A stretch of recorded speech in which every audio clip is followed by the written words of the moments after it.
అక్క మీరు ఎంత లక్కీ కదా, జస్ట్ 1 అవర్ ట్రావెల్ చేస్తే తిరుమల వచ్చేస్తుంది అని కామెంట్ చేశారు. నిజంగా మేము చాలా లక్కీని తిరుమలకు దగ్గరలో ఉండడం. కానీ ఆ తిరుమల వెంకటేశ్వర స్వామి దర్శనం దొరకాలంటే ఆ వెంకటేశ్వర స్వామి పిలుపు ఖచ్చితంగా ఉండాలి. ప్లస్ టికెట్స్ కోసం కూడా చాలా వెయిట్ చేయాలి. కానీ మేము వచ్చేసి నార్మల్ గా తిరుపతిలో వర్క్ ఉందని నేను, ఖుషి ఇంకా హేమంత్ బయలుదేరాము. ఇంకా తిరుపతిలో వర్క్ అయిపోయింది అరౌండ్ 10:30 అలాగా.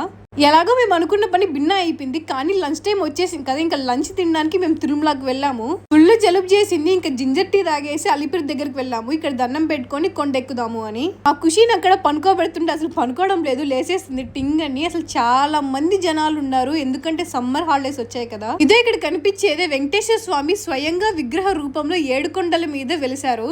నిజంగా అందుకే అంటారేమో భూలోక స్వర్గం తిరుమల అని. అలిపిరి దగ్గర దండం పెట్టేసుకున్నాం కదా, అప్పుడే ఒక ట్విస్ట్ జరిగింది. అదేంటంటే హెల్మెట్ లేనిదే కొండ ఎక్కనీరు. ఇప్పుడు ఏం చేద్దాం అనుకున్నాం, మనకు అదృష్టం లేదేమో కొండ మీదకి వెళ్ళడానికి అని. అప్పుడే ఒకరు హెల్మెట్ ఇచ్చి హెల్ప్ చేశారు. తర్వాత పైకి వెళ్ళాక ఇచ్చేసాము. మేము వెంకటేశ్వర స్వామి దర్శనంకి వెళ్ళలేదు కానీ చుట్టూ అన్ని చూసొచ్చాము. ఫస్ట్ వరాహ స్వామి దగ్గర దర్శనం చేసుకున్నాము. ఇక్కడే చాలా మంది రష్ ఉన్నారు. ఇంకా మెయిన్ గుడిలోకి వెళ్తే చాలా మందే ఉంటారు. ఆల్రెడీ ఖుషిని తీసుకొని మేము 2 times వెళ్ళాం కదా, ఇంకా అన్నం తినడానికి వెళ్ళాము. ఇంకా అన్నం తినేసి ఇంకా మా ఖుషికి బయట గోవిందనామం పెట్టించాము. ఇంకా హేమంత్ కూడా పెట్టుకున్నాడు. ఇంత దూరం వచ్చి తిరుమల దర్శనం చేసుకోకపోయినా కనీసం తిరుమల లడ్డు ప్రసాదమైనా తినాలి కదా. ఇంకా హేమంత్ వచ్చేసి వేరే వాళ్ళ హెల్ప్ తో లడ్డు తీసుకున్నాడు.